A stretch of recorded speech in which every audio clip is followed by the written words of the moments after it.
ছোট শহরের ঈদের প্রস্তুতি চলছে। সব বাড়িতে রান্না হচ্ছে, হাঁড়িতে সেমাই ও পোলাও। মায়া জানালার পাশে চুপচাপ বসে। কি হয়েছে মা? কিছু না মা।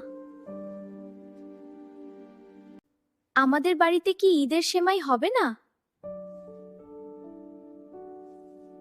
মা চুপ করে থাকে।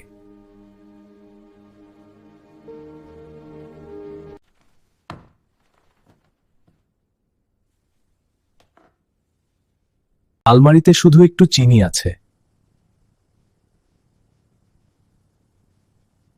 মা চুপচাপ বসে আছে। ঈদের সকাল।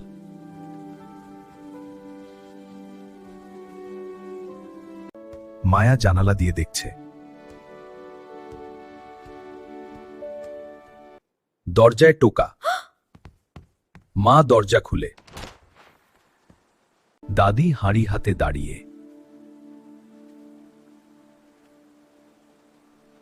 মায়া দৌড়ে এসে হাঁড়ি খুলছে। হাঁড়ির ভিতরে গরম সেমাই। মায়া দাদিকে জড়িয়ে ধরছে। আমার ছোট্ট মায়া, তুই আমার সবচেয়ে আদরের। মায়া হাসছে।